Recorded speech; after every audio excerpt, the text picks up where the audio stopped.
आज के मुख्य समाचार। लोकल ट्रेन और सार्वजनिक ट्रांसपोर्ट में यात्रा करने वाले डबल वैक्सीनेशन अनिवार्य। रामवीर सिंह ने मुंबई पुलिस द्वारा दंडात्मक कार्रवाई से सुरक्षा की मांग की।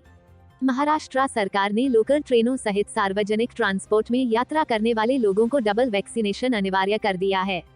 राज्य सरकार उसमें कोई छूट नहीं देगी। साथ ही मास्क फ्री होने की बात से राज्य सरकार ने इनकार किया है। आदेश में कहा कि मास्क लगाना, सोशल डिस्टेंसिंग, हाथ धोने का प्रोटोकॉल से कोई छूट नहीं है।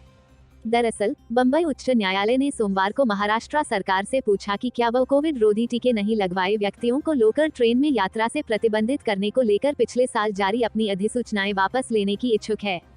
मुख्य न्यायाधीश दीपांकर दत्ता ने कहा, जो बीत गया उसे जाने दें, एक नई शुरुआत होने दें। उन्होंने आगे कहा कि राज्य के मुख्य सचिव देबाशीष चक्रवर्ती मंगलवार को अदालत को यह सूचित करेंगे कि क्या राज्य सरकार केवल पूरी तरह से टीकाकरण कराए व्यक्तियों को ही उपनगरीय रेलगाड़ियों में यात्रा करने की अनुमति देने का अपना फैसला वापस ले लेगी।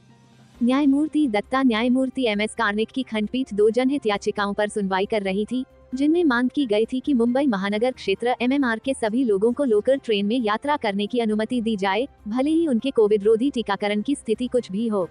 जनहित याचिकाओं में महाराष्ट्र सरकार द्वारा पिछले साल जुलाई-अगस्त में जारी 3 अधिसूचनाओं को चुनौती दी गई थी, जिनमें बिना टीकाकरण वाले लोगों को मुंबई की जीवन रेखा कही जाने वाली लोकल ट्रेन में यात्रा करने से रोक दिया गया था। पिछली सुनवाई के दौरान उच्च न्यायालय ने उन 3 अधिसूचनाओं की फाइल राज्य सरकार से मांगी थी, जिन्हें चुनौती दी गई थी। अदालत ने महसूस किया था कि बिना टीकाकरण वाले लोगों को लोकल ट्रेन में यात्रा करने से रोकने का निर्णय तत्कालीन मुख्य सचिव सीताराम कुंटे द्वारा एकतरफा लिया गया था। अदालत ने सोमवार को कहा, मुख्य सचिव को आदेश इस तरह के प्रतिबंध की अधिसूचना वापस लेना होगा। उनके पूर्ववर्ती कुंटे ने जो कुछ भी किया है वह कानून के अनुरूप नहीं है। अदालत ने कहा, इसे वापस ले, लोगों को अनुमति दें। अब कोविड-19 की स्थिति में सुधार हुआ है। महाराष्ट्र ने इसे बहुत अच्छी तरह से संभाला है। आप बदनामी क्यों लेना चाह रहे हैं? अदालत ने कहा कि सरकार को समझदार होना चाहिए, इस मुद्दे को प्रतिकूल मुकदमे के रूप में नहीं लेना चाहिए। इसके साथ ही इसने मंगलवार को दोपहर तक मुख्य सचिव से जवाब दाखिल करने को कहा। उच्चतम न्यायालय ने मुंबई के पूर्व पुलिस आयुक्त परमबीर सिंह और महाराष्ट्र सरकार के बीच चल रही कानूनी लड़ाई पर चिंता व्यक्त करते हुए इसे अप्रिय और बहुत दुर्भाग्यपूर्ण स्थिति करार दिया। शीर्ष अदालत ने सिंह के खिलाफ सभी तरह की कार्यवाही, जांच और आरोप पत्र दाखिल करने पर 9 मार्च तक रोक लगा दी है। न्यायमूर्ति संजय किशन कौल और न्यायमूर्ति M सुंदरेश की पीठ ने कहा कि हमें पहले यह कहने का अवसर मिला है कि यह एक अप्रिय तथा बहुत ही दुर्भाग्यपूर्ण स्थिति है।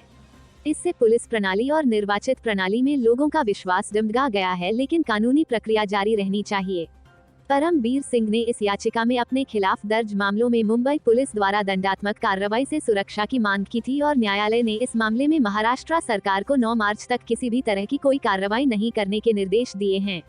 इसके अंतिम निपटारे की तारीख 9 मार्च तय। पीठ ने महाराष्ट्र सरकार से कहा कि जब तक कि शीर्ष अदालत सभी मामलों को CBI को स्थानांतरित करने की परमबीर सिंह की याचिका पर फैसला नहीं कर लेती, तब तक उसे किसी भी तरह की जारी जांच से दूर रहना होगा।